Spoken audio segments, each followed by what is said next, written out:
Video को like करके आगे शेयर ज़रूर कर देना। ज्यादा नफीसा वो है। और आपको पता होना चाहिए, जब ये इमाम जाफर सादिक की बहू, खानदान जाफर सादिक की बहू और इमाम हसन के खानदान की बेटी जब दरसगाह सजाती थी तो औरतें तो होती ही थी, औरतों के साथ साथ हजारों मर्द भी होते थे। और उन हजारों मर्दों में कौन होते थे पता?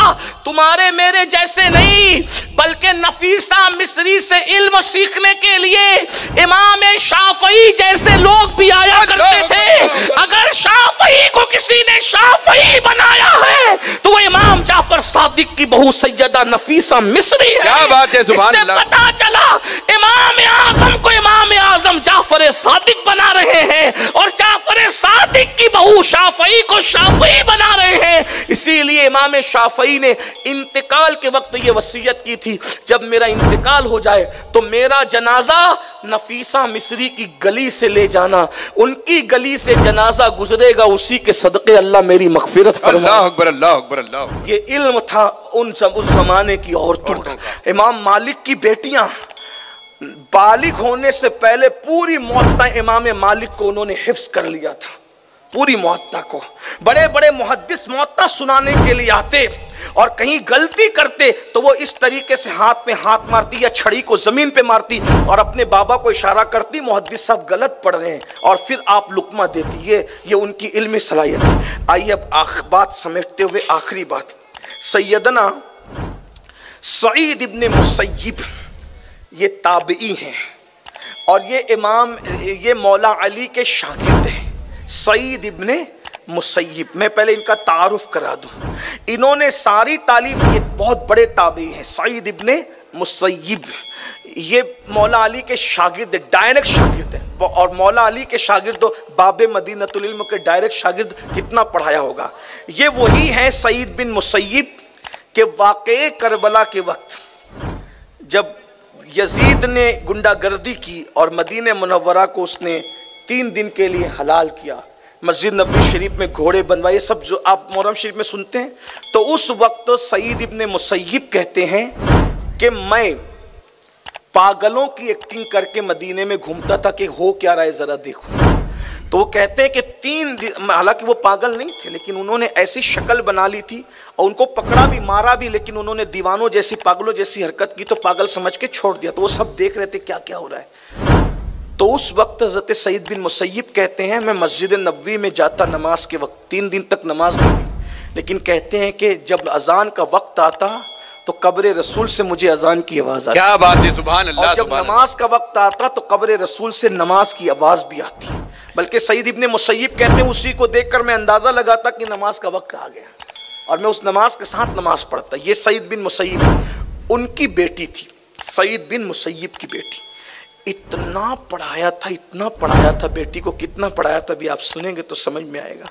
आजकल पढ़ा ही नहीं है, इसीलिए इस्लामी मुआशरा के जलसों की ज़रूरत पेश आ रही है। बेशक बेटों को भी पढ़ाओ दीन, बेटियों को भी पढ़ाओ, बहुत पढ़ाओ। लेकिन एक बात ज़रूर रख दूँ, बेटियां नाजुक शीशे होते हैं, बेटियों को पढ़ाओ तो इस्लामी हुदूद में रह करके पढ़ाओ, बेशक दायरे में। कहीं ऐसा ना हो कि इल्म के नाम पर इल्म तो सीख ले और आबरू का सौदा हो जाए। ऐ ताहिर लाहौती उस रिस्क से मौत अच्छी जिस रिज्क से आती हो परवाज में कोताही। हमें बेटियों को पढ़ाना ज़रूर है लेकिन हुदूद शरा में रहकर, पर्दे की पाबंदी के साथ। वो तालीम जिसमें लड़कों के साथ दोस्ती ना हो, वो तालीम जिसमें लड़कों के साथ पिकनिक का कोई तसव्वुर ना हो, वो तालीम जिसके साथ लड़कों के साथ कोई दोस्ती ना हो, वो तालीम जिसमें इस्लामी हुदूद पामाल ना हो। और अगर ऐसी हुदूद पामाल होकर इल्म मिलता है तो मैं कहता हूँ 1000 डिग्रियों से वो अनपढ़ बच्ची अच्छी है जो अपनी आबरू और ईमान की हिफाजत कर ले। इससे बड़ी कोई डिग्री नहीं है। तो अर्ज़ ये कर रहा था, सईद इब्ने मुसय्यिब के एक शागिर्द थे, कुछ दिनों तक के वो क्लास में नहीं आए। पहले दारुल मगर मदरसे नहीं थे, जो उलमा थे उन्हीं के घर दानिशगाहें थी, उलमा अपने घरों में बैठ के पढ़ाते थे और उन्हीं के घरों में लोग पढ़ते थे। ऐसे पहले बाज़ाब्ता दरसगाहें, ये बाद में इसका तस्वुर हुआ है, बहुत बाद में जाता। तो ये 1ली सदी का वाक़या है ना सईद बिन मुसय्यिब का, क्योंकि ये ताबई हैं, डायरेक्ट ताबई हैं, मौला अली के मुरीद हैं, मौला अली के शागिर्द हैं। तो आपके शागिर्द थे एक सईद बिन मुसय्यब के, एक तवील अरसे तक के वो क्लास में नहीं आए। बहुत दिनों के बाद आए तो सईद बिन मुसय्यब ने अपने शागिर्द से पूछा, बेटा तुम बहुत दिन से आए नहीं, तुम्हारे इल्म का बहुत नुकसान हुआ है, तुम क्यों नहीं आए? तो उसने कहा, शागिर्द ने, हजरत मेरी बीवी बीमार हो गई थी और उसकी तीमारदारी में मैं लगा था, उसकी जो है वो मैं खिदमत में लगा था। तीमारदारी खिदमत को कहते हैं, मरीज की खिदमत करने को तीमारदारी कहते हैं। तो मैं तीमारदारी में लगा हुआ था, उसकी खिदमत में लगा हुआ था, नहीं आया। और लेकिन कुछ दिनों के बाद मेरी बीवी का इंतकाल हो गया। हुजूर जब मेरी बीवी का इंतकाल हो गया, अब मैं फ्री हो गया हूँ, फारिग हो गया हूँ, तो मैं अब आपके पास इल्म हासिल करने का, तेरा नुकसान तो बहुत हो गया। उन्हीं दिनों सईद बिन मुसय्यब की खूबसूरत उस आलिमा बेटी का रिश्ता बादशाह के घर से आया। उन दिनों बादशाह था अब्दुल मलिक बिन मरवान। अब्दुल मलिक बिन मरवान ने अपने बेटे वलीद इब्ने अब्दुल मलिक के लिए रिश्ता मांगा। आपको हैरत होगी, बादशाह ने रिश्ता तलब किया, लेकिन हजरत सईद बिन मुसय्यब ने बादशाह के बेटे वलीद के लिए अपनी बेटी का रिश्ता नहीं दिया। गौर कीजिए इस पर। आज हमारे पास भी इल्मी कमी की वजह से मालदार हो, चाहे सूद का धंधा हो, चाहे जुए का धंधा हो, चाहे शराब का धंधा हो, ये सारे धंधे देखते हैं, लेकिन हम हलाल हराम नहीं देखते। हजरत सैयदना सईद इब्ने मुसय्यब रदी अल्लाह तबारक व तआला अन्हु ने वलीद के लिए अपनी बेटी का रिश्ता नहीं दिया। जब बादशाह ने बार बार मुतालबा किया, रिश्ता नहीं दिया, तो अब्दुल मलिक ने क्या किया पता है? 100 कोड़े मारे हजरत सईद बिन मुसय्यब को कि तू अपनी बेटी मेरे घर क्यों नहीं देता। फरमाया, मैं ऐसे बेदीनों के यहाँ अपनी बेटी नहीं दे सकता। तो ऊन का जुब्बा पहनाया और ऊन का जुब्बा पहना करके पानी डाला उसमें, और सर्दी की रातों में सईद बिन मुसय्यब को बतौर सजा खड़ा कर दिया। लेकिन फिर भी आपने बेटी नहीं दी सईद बिन मुसय्यब ने। और आपके वो शागिर्द जो इल्म में दिलचस्पी रखते थे, अपनी बेटी को उसके घर ले गए। आइए हजरत तशरीफ लाने, हजरत का इस्तेकबाल कर लें।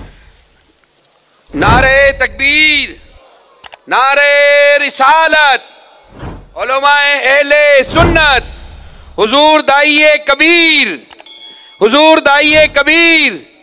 नारे तकबीर, नारे रिसालत, उलमाए अहले सुन्नत, उलमाए अहले सुन्नत।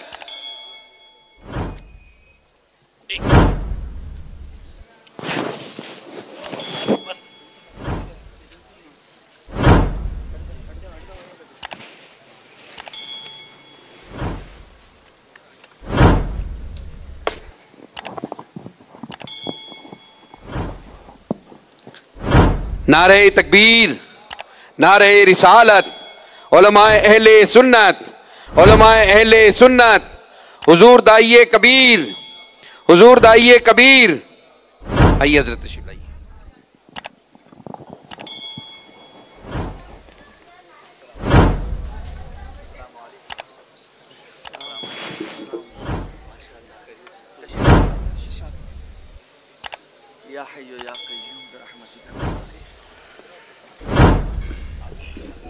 बैठ जाएं, दुरूद शरीफ पढ़ लें, बुलंद आवाज से सब मिलकर दुरूद शरीफ पढ़ लें। अल्लाहुम्मा सल्ली अला सल्लल्लाहु अलैहि वसल्लम, नहनु इबादु मुहम्मदिन सल्लल्लाहु अलैहि वसल्लम व अला ज़वी व आलिहि अबदद्दुहूर व कर्रमा। सलातु व सलाम अलैका या जद्दल हसन वल हुसैन व अला आलिका व अस्हाबिका या जद्दल गौसस सकलैन। हज़रत तशरीफ़ ला चुके हमारे अमीर, हमारे कायद। आप जानते हैं मैंने आपसे पहले अर्ज़ किया था कि हज़रत की आमद होगी, मेरी गुफ्तगू मुकम्मल होगी। और चूँकि 12:15 भी बज चुके हैं, काफ़ी देर से आप मुझे सुन भी रहे हैं, बर्दाश्त भी कर रहे हैं, लेकिन मैं अपनी गुफ्तगू को एंड की तरफ ले जाते हुए अपनी गुफ्तगू ख़त्म कर दूँ। और आप जानते हैं कि हम कुछ भी नहीं है, हमारी हैसियत कुछ भी नहीं है। हम जो कुछ है या जो आपकी खिदमत करते हैं, इसी मर्द कलंदर की तरबियत का, इनके सिखाने का नतीजा है कि टूटे फूटे अंदाज में आपकी खिदमत करते हैं। 2 जुमले में बात पूरी करता हूँ। वलीद के लिए, अब्दुल मलिक के बेटे, बादशाह के बेटे के लिए सईद बिन मुसय्यब ने रिश्ता नहीं दिया, और अपने शागिर्द जो इल्म में बहुत दिलचस्पी रखते थे, उनके घर गए, दरवाजे पे दस्तक दी। उन्होंने दरवाज़ा खोला तो हैरान हो गए, कहा कि हज़रत आप? कहा मैं तुझसे मिलने आया हूँ। कहा मुझे कब। वीडियो अगर अच्छी लगी हो तो लाइक करके आगे शेयर ज़रूर कर देना। अल्लाह हाफ़िज़। अस्सलामु अलैकुम वरहमतुल्लाहि तआला व बरकातुहू।